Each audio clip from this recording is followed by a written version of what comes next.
noches, bienvenidos al programa. Yo soy Jaime Bailey, hoy es martes 31 de julio, estamos saliendo en vivo y en directo, son las 9 en punto de la noche aquí en Miami. Nos están viendo en Estados Unidos, en Puerto Rico, después por YouTube nos ven donde quieran vernos. Bueno, último día de julio, estamos cruzando el Ecuador del año 2018, ¿no? A partir de mañana estamos en agosto, entramos en el segundo semestre, empieza a irse tan pronto y deprisa el año 2018. Ayer dimos la noticia de que en Venezuela el dictador Maduro está furioso porque ha descubierto 18 años después de que el Estado venezolano va a pérdida con la gasolina, se la regala a los consumidores, ¿no? Generando toda clase de distorsiones en la economía, trastornos en PDVSA, olas de contrabando, y que Maduro anunciaba un carneo, una tarjeta electrónica, un censo al parque automotor para regular el dispendio, la dilapidación de la gasolina. Por eso hoy he querido invitar a un venezolano que es probablemente quien sabe más de todos estos temas derivados del petróleo, de la gasolina, del combustible, de la quiebra de PDVSA. Horacio Medina vuelve esta noche al programa. Una mente brillante, no se lo pierdan. Bueno, hoy por la tarde un avión de Aeroméxico que acababa de despegar de Durango y que no llegó a levantar vuelo tan siquiera, iba al DF, llevaba 97 pasajeros y 4 tripulantes, no consiguió despegar y se estrelló en el mero aeropuerto de Durango. Por suerte no hay víctimas mortales, aunque hay por lo menos 18 heridos graves. Aeroméxico operaba este vuelo, era un viejo Embraer que llevaba poco más de 100 personas. Aparentemente no hay muertos. Una aeronave modelo Embraer 190 con capacidad de 100 pasajeros de la compañía Aeroméxico, que despegó del aeropuerto Guadalupe Victoria de Durango, se desplomó al dirigirse a la Ciudad de México. Fuentes de la aerolínea confirmaron que se trata del vuelo AM2431 DGO MEX y que las condiciones atmosféricas en ese momento eran de mal tiempo y fuerte granizo. El gobernador de la entidad, José R. Aispuro, informó a través de su cuenta de Twitter que ante el percance ocurrido en el aeropuerto Guadalupe Victoria, solicitó a los cuerpos de seguridad y emergencias atiendan el lamentable accidente. ¿Fue culpa de mal tiempo? ¿Fue una temeridad del piloto? ¿Era un cacharro viejo la nave de Aeroméxico? ¿O todo junto? No sabemos. Lo bueno es que no hay víctimas mortales. Aeroméxico se descolgó con un tuit bastante lacónico en el que dejaba abiertas más dudas que certezas. Protección Civil del estado de Durango ha confirmado el desplome de un avión de la empresa Aeroméxico, el cual sucedió al momento del despegue en el aeropuerto internacional Guadalupe Victoria con destino a la Ciudad de México. Hasta el momento se sabe que el aparato contaba con alrededor de 80 pasajeros a bordo, además de la tripulación. La empresa de aviación mexicana ha difundido un escueto comunicado mediante redes sociales, dando a conocer que están al tanto del accidente e informarán los detalles en sus canales oficiales. El gobernador del estado de Durango, José Aispuro, ha solicitado a cuerpos de emergencia atender el accidente de manera inmediata, así como buscar entre el desastre a supervivientes. Bueno, dentro de la mala noticia pudo ser peor, ¿verdad? Venezuela.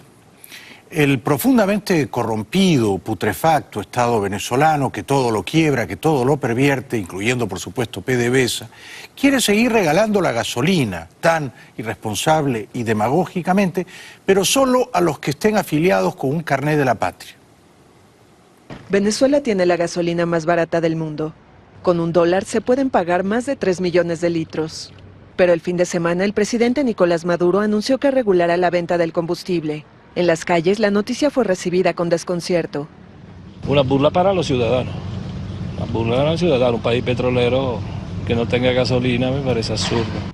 Durante un congreso de su partido, Maduro señaló que los actuales precios del combustible no cubren los costos de producción y alientan el contrabando, por lo que propuso regularizar su venta a través de una tarjeta electrónica que da acceso a los subsidios del Estado. El maléfico burócrata Jorge Rodríguez, un hombre culto para Poleo, Rafael Poleo, apareció y en una comparecencia pesarosa conminó a los venezolanos a inscribirse en internet si tienen una moto, un auto, un autobús o un camión. Es de locos.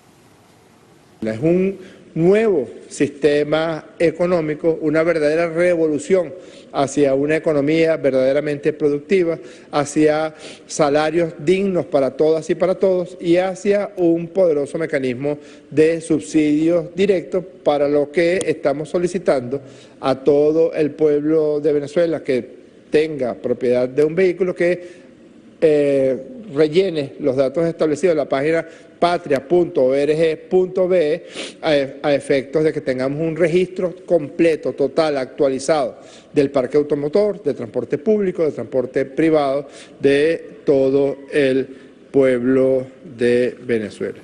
Es un delirio, ¿no? Es un Estado neocomunista que lo quiere controlar todo. ¿Y qué si uno no quiere inscribirse en ese catastro, en ese inventario burocrático? ¿Y qué si uno no quiere? ¿Y qué si uno desobedece civilmente?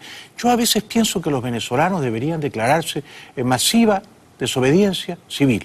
No ir a trabajar, ni los privados ni los públicos. No ir a trabajar, no pagar impuestos, quedarse en sus casas, paralizar, ensimismándose cada uno en su casa sin ir a trabajar, sin pagar impuestos, el país entero. Y yo no creo que Maduro aguantaría más de un mes. El grasoso matón Diosdado Cabello, matón y narcotraficante, matón y conspirador, matón y en la sombra enemigo de Maduro, estaba hablando y se le fue la luz. A él también se le va la luz, él también queda en tinieblas. Todo en Venezuela está a oscuras. Designar y ratificar como presidente del partido al compañero Nicolás Maduro Moro, pero otorgarle de una vez toda la potestad necesaria para que el presidente Maduro tome las decisiones que él considere conveniente para nombrar a su dirección nacional, a los equipos políticos, cualquier decisión que en materia organizativa sean necesarias para el fortalecimiento del partido y de la revolución. Yo quisiera someter esto a votación. A votación no. Quisiera saber si...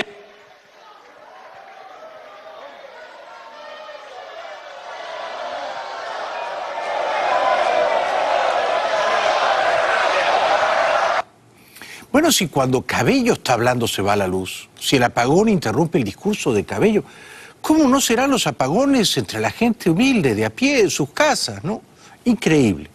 Luego llegó el elefantiásico dictador Maduro y dijo, tratando de hacerse gracioso, que él pensaba que el apagón había ocurrido convenientemente porque la gente se estaba entreverando y riñendo y golpeándose a trompadas en la tribuna.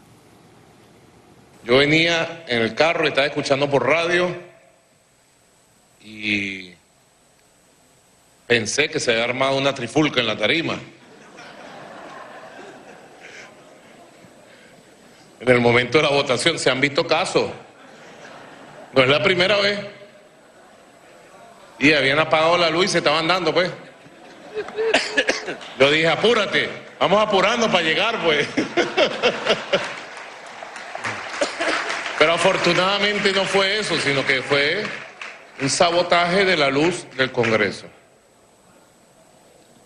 No se fue la luz en el hotel ni en ningún lugar aquí. Pero alguien quiso decir, estamos pendientes de ustedes. Y nosotros también estamos pendientes de ustedes, oyeron, para derrotarlo. Puede que esto sea el anuncio o el preludio de algo bueno que va a ocurrir más o menos pronto. Espero que pronto se vaya de nuevo la luz y entren unos militares leales a la democracia y a la libertad y capturen a estos forajidos, a estos bandoleros. Puede que esto vuelva a ocurrir, que estén preparados. Adulón, untuoso, Cabello propuso a Maduro como presidente del partido y dictador plenipotenciario. La propuesta es integral, compañero presidente. Designarlo a usted como presidente del partido y otorgarle toda la autoridad y los poderes que sean necesarios para que usted tome las decisiones en el sentido de nombrar la dirección nacional, toda la estructura, equipos estadales, las decisiones para enfrentar los próximos años en esta terrible guerra contra Venezuela.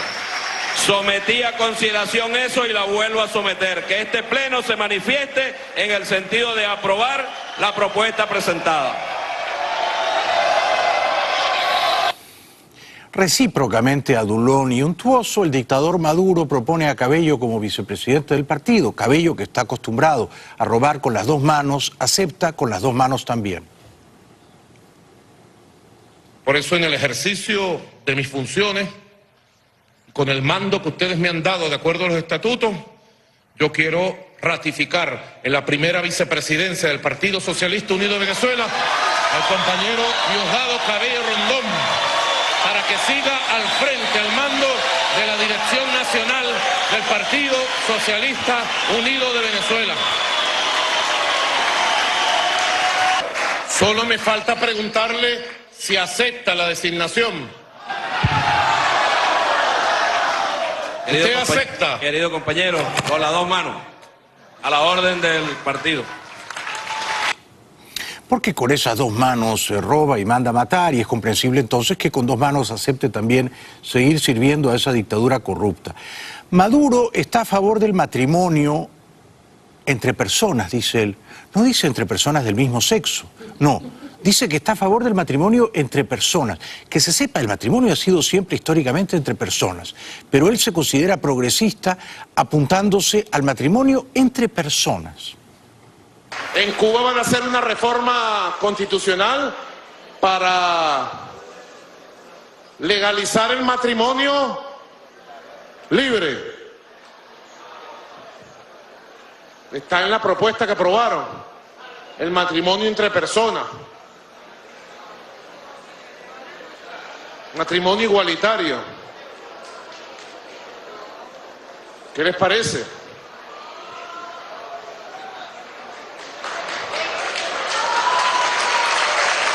Un poderoso movimiento de la sexodiversidad. Un poderoso movimiento cultural. Es tan merluzo, Maduro, que no se atreve a decir entre personas del mismo sexo, entre dos hombres, entre dos mujeres. Dice matrimonio entre personas. Increíble, ¿no? Bueno, matrimonio... Es tan tonto Maduro que debe pensar que el matrimonio igualitario es que usted se tiene que casar con una persona igual a usted, ¿no? Parecida, con su doble, con sus socias, con su clon. El oscuro, maléfico burócrata Jorge Rodríguez habla de su tema predilecto, o sea, de los apagones. Él se mueve en las tinieblas y entonces se siente a gusto cuando hay un apagón. Está identificada la falla en el Parque Guatopo, pero las condiciones atmosféricas, la situación de lluvia que tenemos justamente en el sitio, además de el difícil acceso a la zona donde ocurrió la falla, ha dificultado la reparación. Ya están los equipos allí trabajando y esperamos que en los próximos minutos se resuelva de manera definitiva esta afectación que parte desde el Estado Miranda, desde el Parque Guatopo, y ha generado las deficiencias de suministro en Caracas y en Vargas. Estos malhechores, cuando hay un apagón, se asustan y no poco, sienten un sobresalto, un resquemor, piensan que vienen a por ellos, ya llegarán, y yo creo que pronto. En la Asamblea Nacional Legítima, 3 congresistas hablaban también a oscuras. Este martes 31 de julio, Caracas se ha convertido en un caos, con un prolongado y extenso apagón que afecta a todas las áreas del acontecer. El metro está paralizado, los bancos y comercios cerrados, hay gente atrapada en los ascensores y la Asamblea Nacional no ha sido la excepción. Como ustedes ven, la Asamblea Nacional está paralizada, la sesión convocada para este martes, por esta interrupción, este nuevo apagón, este terrible colapso del sistema eléctrico venezolano. Esta es la situación, el desastre, gracias a Maduro y su pandilla. Todavía hay, por supuesto, gente honorable en Venezuela. Uno de ellos, congresista, opositor, pide sacar, no el carnet de la patria, sacar a Maduro de la patria. No saques el carnet de la patria, saca a Maduro, quien es responsable del colapso eléctrico, del colapso de los servicios, de todo este desastre en el que el socialismo de las demoliciones se ha convertido y ha convertido en Venezuela precisamente en una tragedia. Aquí está la fracción 16 de julio en el hemiciclo, no importa que se vaya la luz, nos mantenemos firmes, siempre firmes. Hoy martes, último día de julio, más del 80% de Caracas estaba paralizada por falta de luz eléctrica.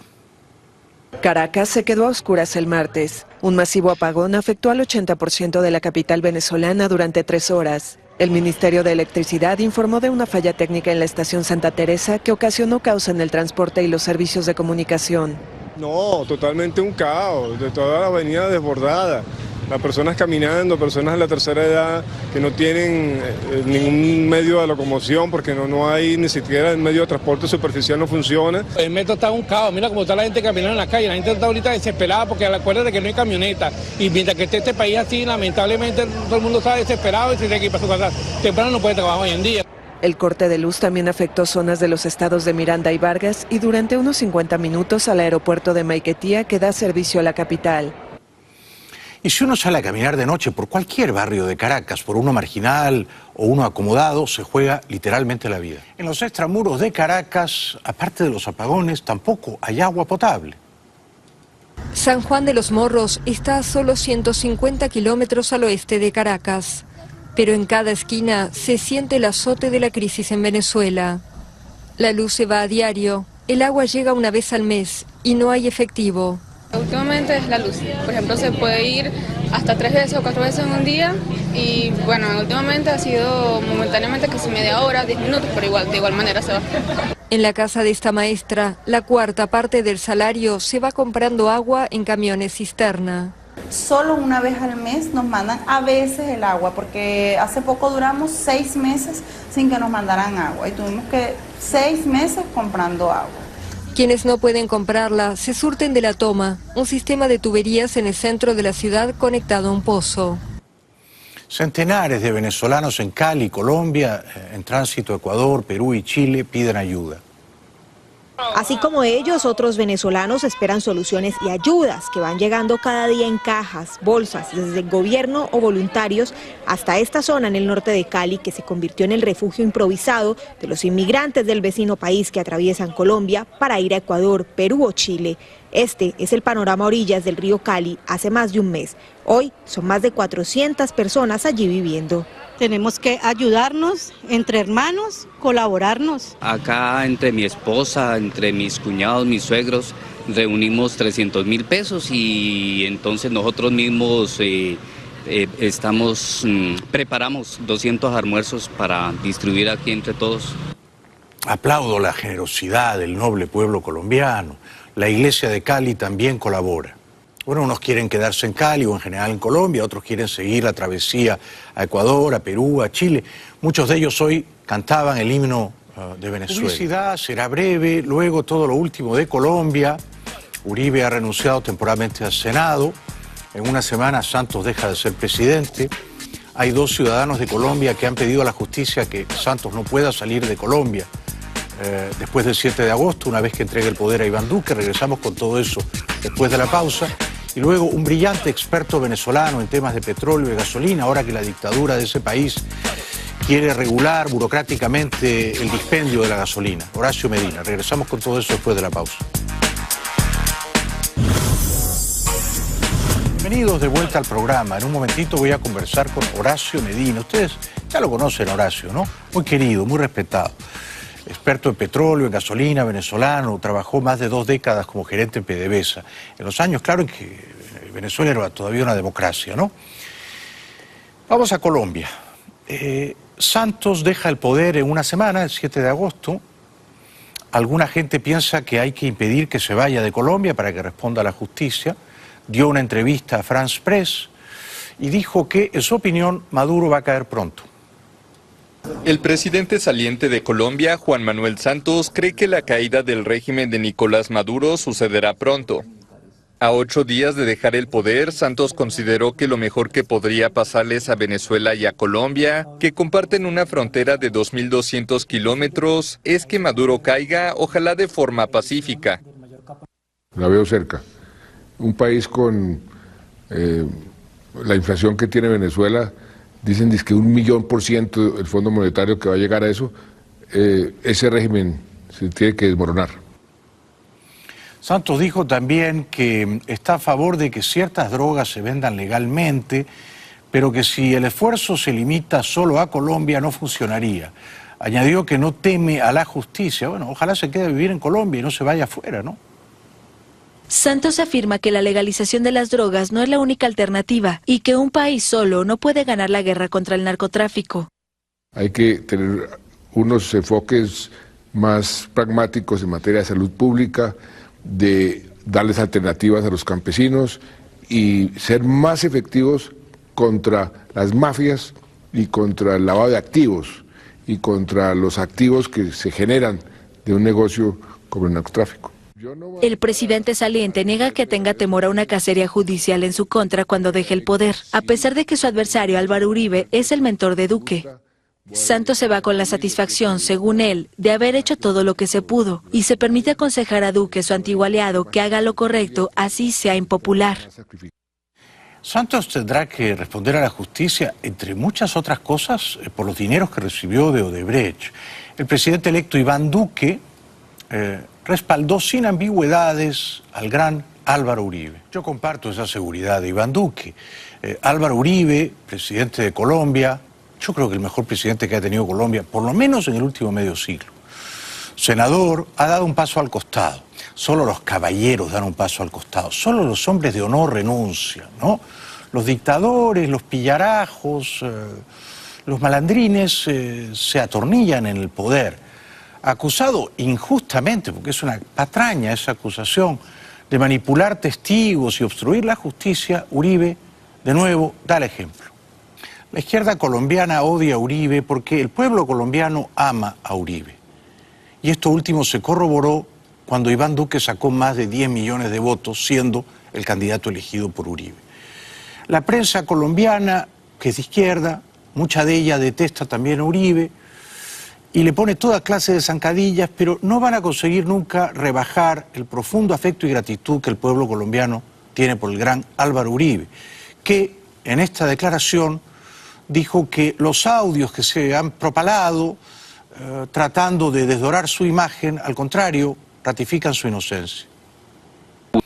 Y luego con el temple y la garra que lo caracteriza, ¿no? Porque es un león indomable este Álvaro Uribe, no se deja maltratar por la prensa y pone a un impertinente reportero en su lugar. Uno de los abogados del gran Álvaro Uribe encuentra fundamento para objetar a 3 de los jueces. Desde la izquierda, que odia a Uribe, la izquierda cerril, obtusa, rencorosa, que no gana elecciones, el congresista Cepeda, Iván Cepeda, disparó vitriolo contra Uribe, pero no roza tan siquiera la grandeza del gran caudillo colombiano. El presidente del Senado colombiano, Ernesto Macías, que es uribista, que es un hombre de honor, deja entreabierta la puerta de que Uribe pueda reincorporarse al Senado colombiano. Ojalá. Un gran abrazo para Ernesto Macías y otro con profundo aprecio a Álvaro Uribe y que se recupere. Él estará siempre por encima de estas riñas pendencieras, ¿no?, que tratan de manchar la imagen inmortal que él tiene ya en la historia de Colombia. Los colombianos de a pie son uribistas y esto se ha demostrado el pasado 17 de junio, cuando un aluvión votó por el uribismo. Pero la izquierda siempre quiere hundir en el fango a Uribe y por eso dicen que manipula testigos, que obstruye la justicia. Patrañas, calumnias. Entre tanto, en León, Nicaragua, centenares de estudiantes exigen la caída del dictador Daniel Ortega. Se declaran en desobediencia civil.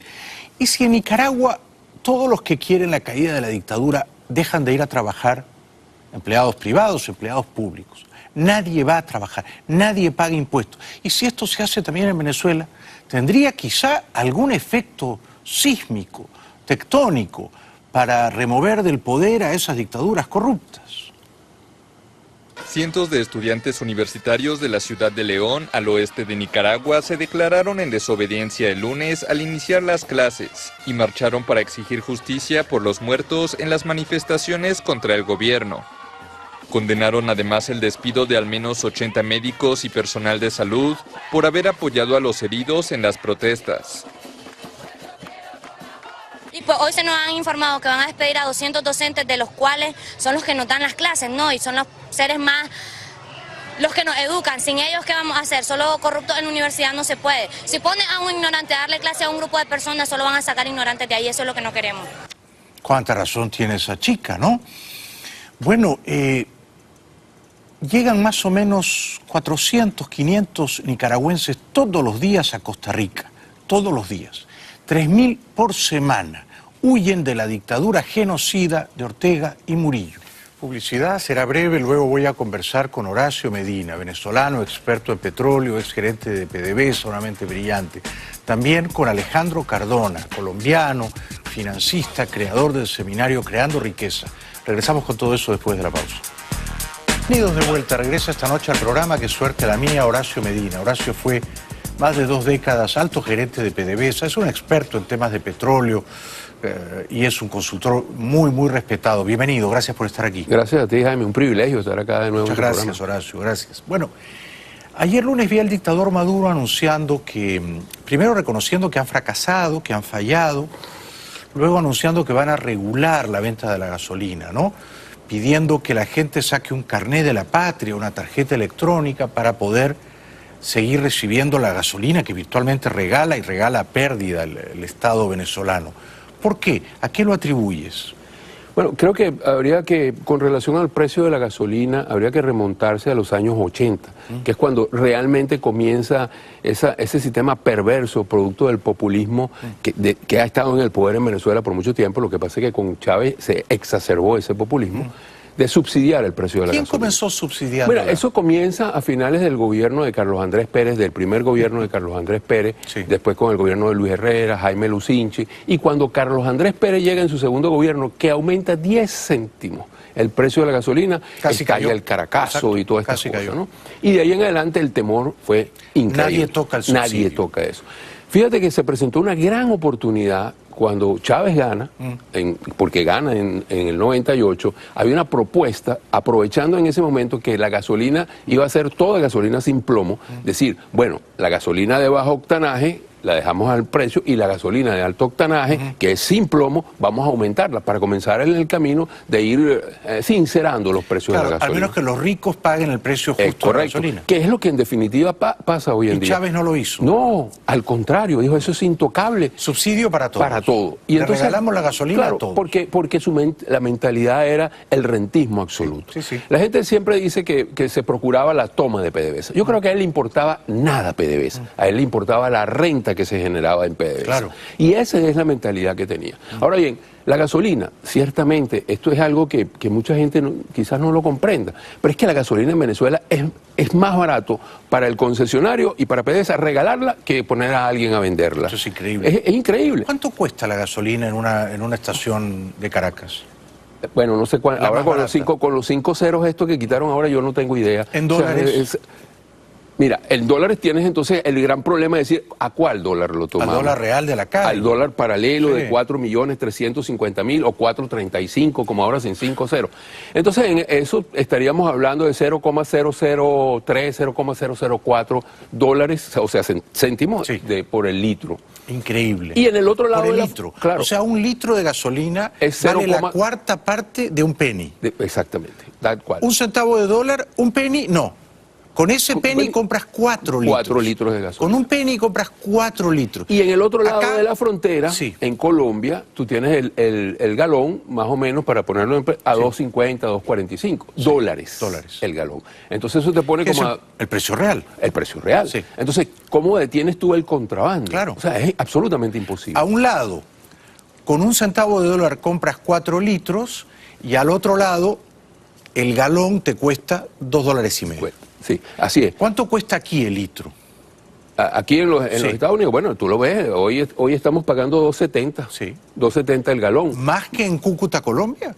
Sí, no, en Cúcuta, el problema en Cúcuta es un poco diferente porque el transporte es adicional. El precio que estamos hablando es el precio que tienes en Bogotá, por ejemplo. Comprendo. Que es más barato comprar en Bogotá que comprar en... o sea que en Cúcuta es más caro que en Bogotá. Claro. Y entonces se incentiva mucho más. Por eso toda la vida ha existido el diferencial. Sí. Pero es que ahora es exacerbado, porque además la pérdida del valor absoluto del bolívar hace que eso ocurra así. Claro. Entonces, este tipo de medidas no van a llevar a ninguna parte, Jaime. Y es un tipo de medida que, creo yo, persigue 2 cosas importantes. Una, seguir en el estado de zozobra y de angustia a los venezolanos. El no pensar, el ahora tenemos que hacer cola. ¿Qué vamos a hacer ahora con la gasolina? Hay que sacar el carnet de la patria. Esto es un desespero.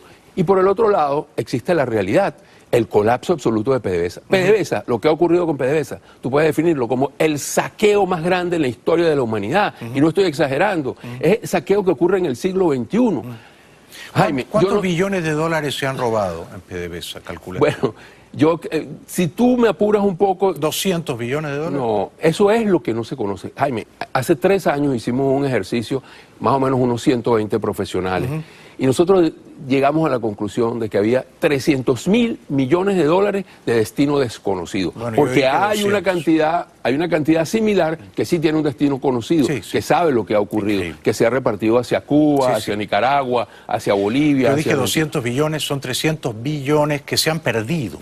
No, o sea, ni idea dónde están. Nadie sabe a dónde fue. Bueno, saca la cuenta. Hugo Chávez manejaba la mitad del presupuesto. ¿Qué quiero decir esto? El precio del petróleo estaba a $100, el presupuesto de la nación se hacía a $50 por el volumen de exportación. Los otros $50 se podían perder, ¿no? No, él los manejaba directamente en el Fonden, en su fondo. Entonces, era algo increíble, inusitado, insólito. Inaudito, nunca visto. Y con el paso del tiempo, lo único que ha ocurrido es agravarse, porque cuando llega Nicolás Maduro al poder, ya no hay el hombre fuerte, el hombre que controla, el hombre que decide quién roba y quién no roba, quién hace y quién no hace. Aquí todos hacen. Ahora, Maduro, Cabello, Rodríguez han dicho este viernes, de viernes a domingo, todo el que tenga una moto, un auto, un camión, todo el que consuma gasolina tiene que registrarse en Internet, ¿no? ¿Esto va a funcionar? ¿Y tú crees que, digamos, un venezolano promedio que quiere que caiga la dictadura debe registrarse, debe anotarse en el censo, sacar el carné de la patria? ¿Qué piensas tú? Yo creo que eso es un verdadero absurdo y es un momento de decir ya basta. Yo creo que bajo ninguna circunstancia yo sacaría el carné de la patria, con la amenaza de que si tienes el carnet de la patria, a lo mejor vas a echar gasolina subsidiada. Si no lo tienes, te la vamos a cobrar al valor alterno de exportación. Este es el plan. Eso es por ahí va la cosa. El plan es, el que no saca el carnet, la tarjeta electrónica, no se censa, le vamos a vender la gasolina al precio real. Claro, y ese es un chantaje tremendo en el cual no se puede caer. Si eres chavista, madurista, te la regalamos. Si estás contra mí, pagas $2.50. Pero es que además el problema, Jaime, es que tampoco hay gasolina en el país. A eso iba. Eso tampoco hay, porque tú tienes la refinación en el país está prácticamente destruida. No puedes regalar ni vender lo que no tienes se están quedando sin ella. Y tienes que importar gasolina para regalarla y para que se vaya por la vía del contrabando. ¿De dónde le importan? ¿De Estados Unidos? De Estados Unidos. O sea, el Estado venezolano compra gasolina a precio de mercado en Estados Unidos y luego la regala. Y la regala en Venezuela y en Cuba. Y en Cuba. Porque sigue regalando 25.000 barriles diarios en promedio de gasolina a Cuba. ¿Tantos? Sí, tantos. ¿Y de petróleo cuántos? Alrededor de unos 37, 38, eso varía. Casi 40.000 podríamos redondearlo en 40. Gasolina. Y te lo digo con propiedad. Pero es mucho, ¿no? Claro, pero ¿y eso lo compran en dónde? Se lo compran a Rusia, se lo compran a Nigeria, se lo compran a Argelia. Es una verdadera locura.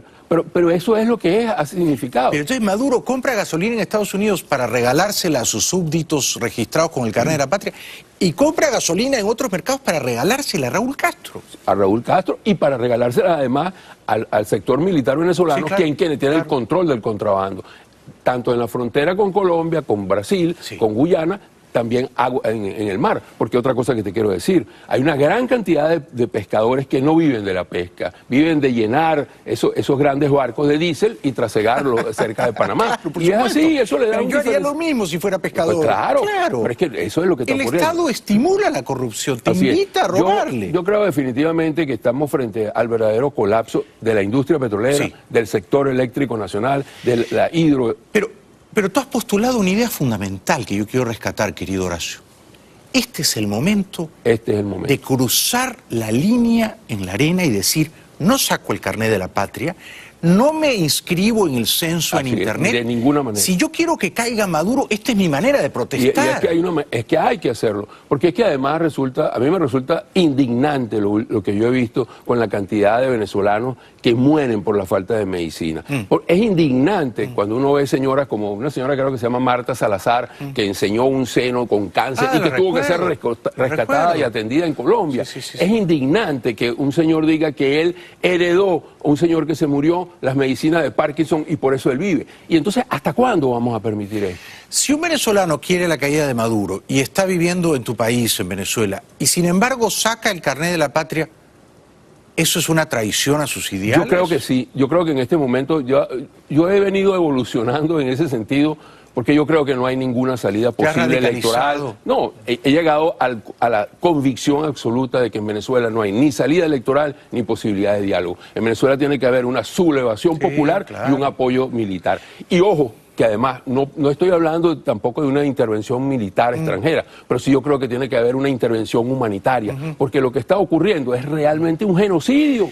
Pero toda sublevación, toda rebeldía, parte de un pequeño acto de sedición, de rebeldía individual, que por ejemplo en este caso es, no saco el bendito carné, no me inscribo en el censo de los chavistas y voy a resistir. Si yo te tuviera que dar un mensaje, ese es el mensaje, porque estoy convencido de que eso es lo que yo haría. No caería en eso. Claro. Quédate un ratito más con nosotros, por favor. Regresamos con Horacio Medina, luego viene Alejandro Cardona, colombiano, financista brillantísimo. Usted tiene $500 y quiere multiplicarlos, Alejandro le enseña cómo. Regresamos.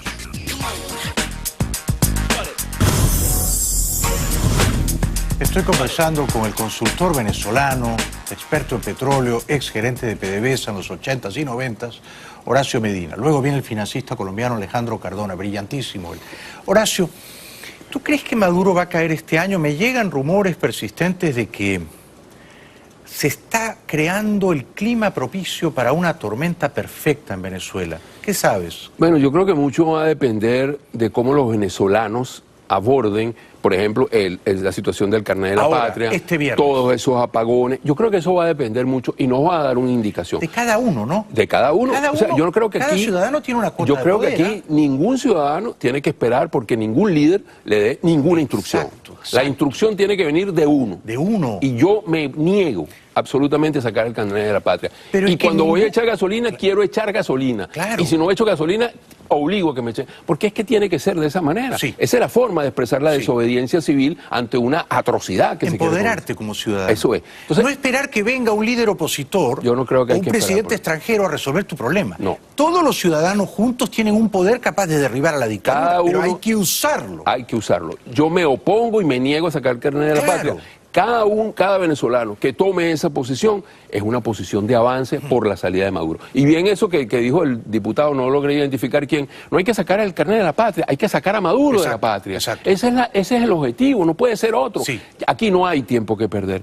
Es un país, Jaime, que está siendo desangrado. No hablemos del arco minero, no hablemos de una cantidad de cosas que definitivamente dicen que lo que está ocurriendo, te lo repito, es el saqueo más grande en la historia, por lo menos de América Latina. Ten la seguridad de que es así. ¿Por qué Maduro sale estos días a decir hemos fracasado, hemos fallado, no hemos aplicado el verdadero socialismo? Bueno, ¿por qué? Porque yo pienso que vienen unas medidas que van a tratar de amordazar, de atenazar todo esto, igual que la Asamblea. Van a tratar de hacer más controles. Más controles. Eso no hay, es que ellos no saben otra cosa. Mira, por ejemplo, si no fuera tan triste, tan dramático, uno se reiría. Eso de anclar la moneda, el valor de la moneda, del bolívar soberano al petro, pero semejante absurdo. El petro no existe. Claro. En ninguna parte del mundo existe el petro. Claro. El petro lo crearon para lavar dinero y querían lavar 3.000 millones y no han podido lavar ni eso porque nadie ha comprado nada de eso. Es un absurdo. Claro. Lo otro es venderle las reservas al Banco Central. Que el Banco Central esté negociando un bloque.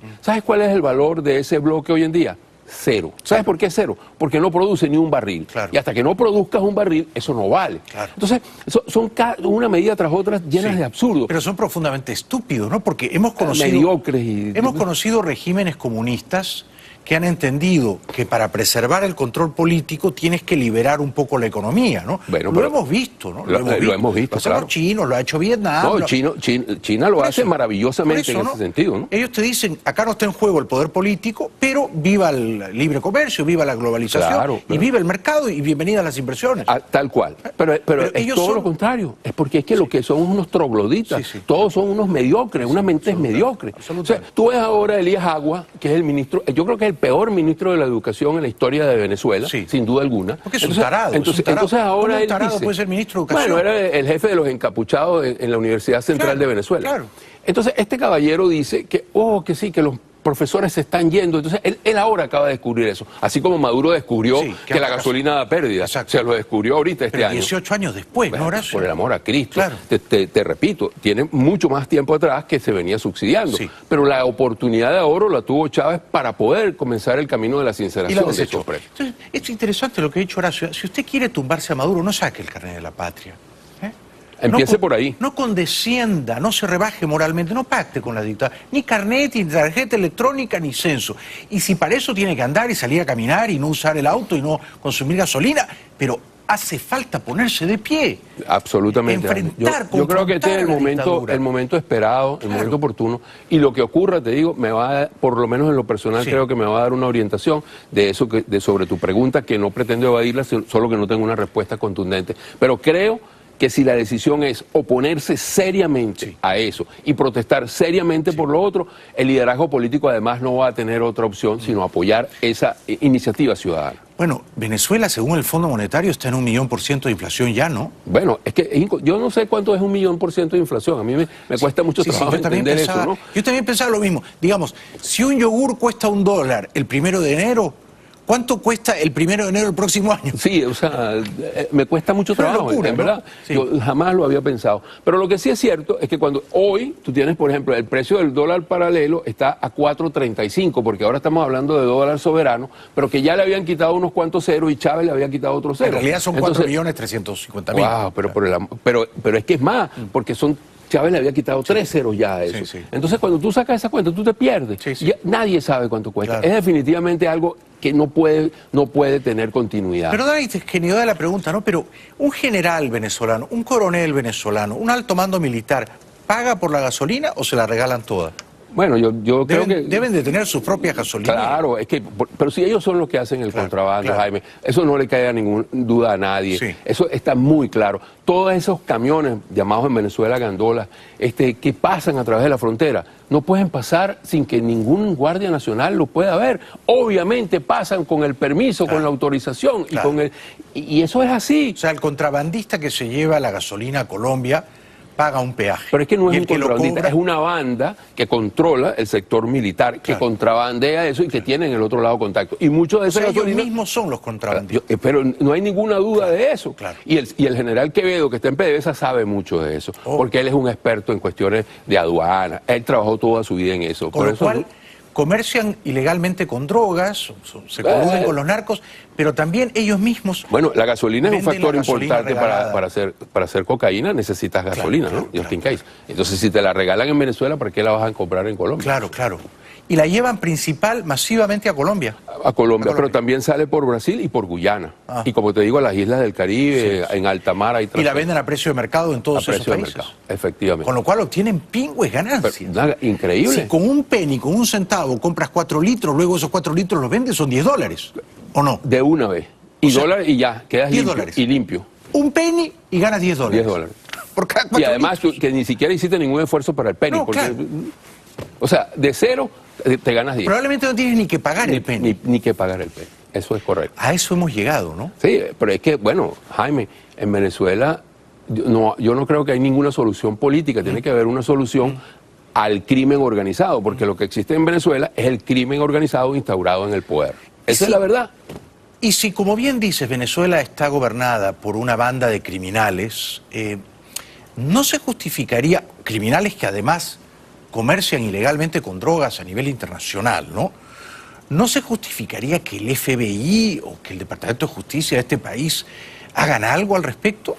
Bueno, yo creo que van a hacer algo en la medida que tú no saques el carnet de la patria y comiences a oponerte de una manera seria y contundente. Pero el cambio comienza el viernes, no sacando el carnet de la patria. Tiene que comenzar desde adentro. El viernes. Y el viernes. Ahora, yo creo que es el momento oportuno. Yo en eso estoy plenamente de acuerdo, porque me parece que eso es indignante. Sí, lo es. Eso esa amenaza del carnet de la patria, además que oculta el tremendo fracaso, porque también es la realidad que no hay gasolina para que la gente pueda echar gasolina. No existe, no pueden seguir comprando. Los ingresos, mira, la producción en Venezuela está en 1.350.000 barriles. Ya cayó a 1.300.000. No importa lo que hagan, no importa lo que digan, cuando llegue el mes de septiembre va a ser 1.300.000. Cuando llegue el mes de octubre va a ser 1.250.000.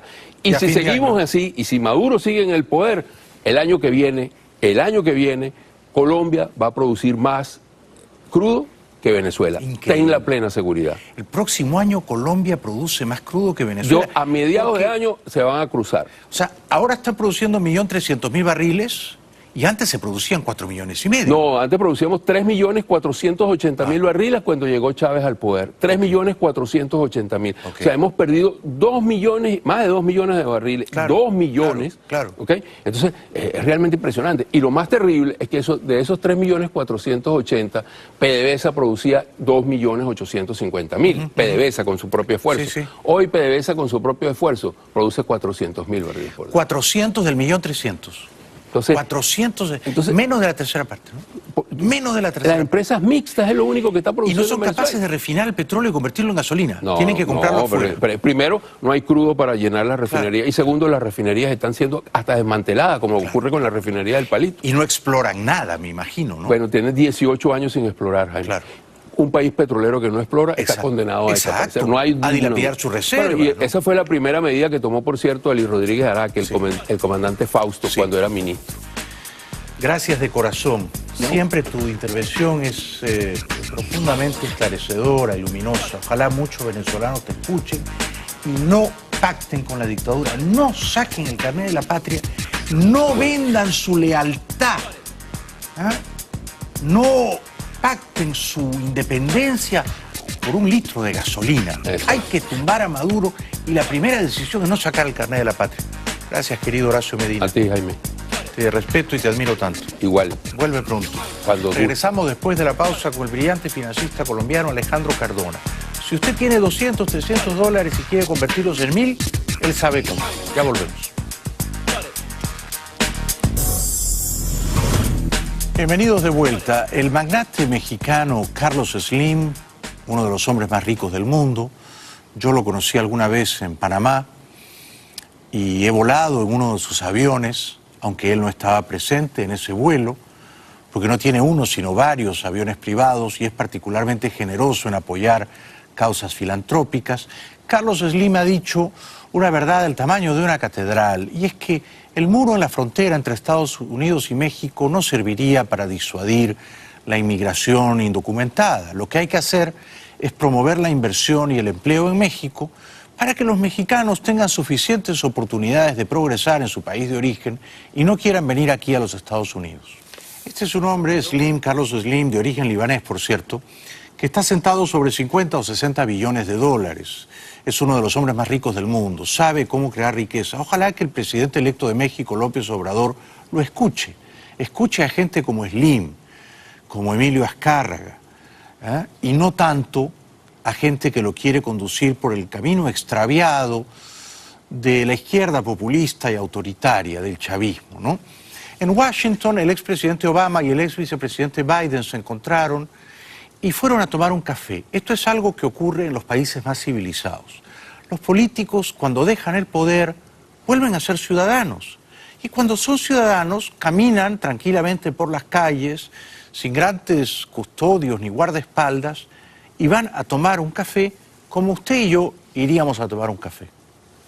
What you guys are doing, having already rendered service, whether as an active member of the military or a spouse, a family member, and then to contribute again, come back and do more for your communities, that's what makes us proud. Yes, sir. All right? So we so appreciate you guys. Uruguay, por ejemplo, es un país que tiene esa admirable tradición civil. El presidente, no el expresidente, el presidente en funciones, sale de la casa de gobierno y camina a un café cercano, a un restaurante, y apura a un expreso, un cortadito, o almuerza, sin grandes aspaviensos y sin grandes jactancias, y sin paralizar el tránsito ni violentar el semáforo en rojo, ¿no? Nuestros políticos tienen que aprender a ser ciudadanos. Bueno, a propósito de Ciudadanos, que es un partido político español, Albert Rivera, joven, brillante, carismático, yo creo que va a ser el próximo presidente del gobierno de España, cuando el socialista Pedro Sánchez tenga que convocar elecciones, y esto va a ocurrir en 2 años, el segundo semestre del 2020, Albert Rivera se pronunció sobre la inmigración y fue particularmente valiente en decir que hay que regular, que hay que controlar la inmigración, tanto la legal como, sobre todo, la ilegal. Nosotros también queremos dejar muy claro que estamos a favor de regular la inmigración regular. España necesita recibir gente que venga a trabajar, gente que venga con permiso de trabajo, con permiso de residencia. Es necesario que un país próspero pueda recibir gente con normalidad, pero también debemos dar un mensaje claro. La ley hay que cumplirla. Esos agentes que he visto ahí que me explicaban cómo sufrían esa presión necesitan sentirse arropados. Necesitan que cuando hacen cumplir la ley un país esté detrás de ello. Y necesita Europa y España, si queremos una Europa libre de fronteras internas, necesitamos controlar las fronteras externas, no hay otra. Y es que España no se da ya abasto para recibir de brazos abiertos a toda la inmigración ilegal, principalmente norafricana. Como Italia no se da abasto para recibir a los miles de africanos, principalmente libios, que cruzan el mar arriesgando sus vidas, soñando con ser libres. Del mismo modo que, por ejemplo, Alemania, la Alemania de la admirable señora Merkel, no puede ya recibir a todos los sirios, a todos los afganos y a todos los iraquíes que recibió hace un par de años. Esto no significa que aquellas naciones estén gobernadas por racistas, por xenófobos. No, yo no diría que la señora Merkel es racista, yo no diría que Albert Rivera es racista. Se puede discutir o no que en Italia gobierna la derecha populista antiinmigrante, pero es evidente que las sociedades, todas ellas maduras, democráticas, presionan fuertemente para que sus líderes, sus mandatarios, ordenen, si tal cosa es posible, la inmigración, la legal y la ilegal. En Grecia hay unos incendios verdaderamente espeluznantes, han muerto decenas, centenares de personas atrapadas por el fuego inclemente, por las llamas ardientes, y muchos escapando del fuego tuvieron que meterse en el mar. Todos al final escapamos de algo o de alguien, ¿no? Los que llegan a Italia o a Grecia o a las costas de Croacia huyen seguramente de dictaduras y del hambre, pero estos pobres griegos huyen también de sus casas incineradas, ¿eh? Y se tienen que meter en el mar. Una locura. Regresamos después de la pausa con lo último.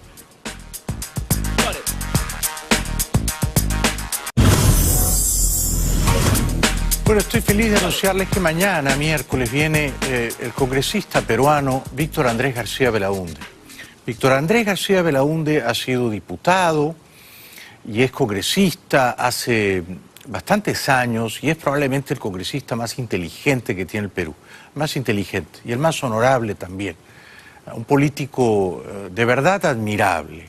Víctor Andrés García Belaúnde es nieto del escritor intelectual Víctor Andrés Belaúnde, es sobrino del 2 veces presidente peruano ya fallecido Fernando Belaúnde, que fue el mejor presidente que ha tenido el Perú desde que yo tengo uso de razón, ¿no? O sea que es nieto de un gran escritor, es sobrino de un gran presidente y es hijo de un gran jurista, Domingo García Rada, que fue abaleado por el terrorismo de Sendero Luminoso en los 80s. Y es un congresista inteligente, valeroso y honorable, Víctor Andrés García Belaúnde, de Acción Popular, el partido histórico de don Fernando Belaúnde, 2 veces presidente del Perú, en los 60s y luego en los 80s. No se pierdan mañana la visión, no solo sobre el Perú, pero también sobre la América Latina, de Víctor Andrés García Belaúnde, gran congresista peruano. De momento, es todo por hoy.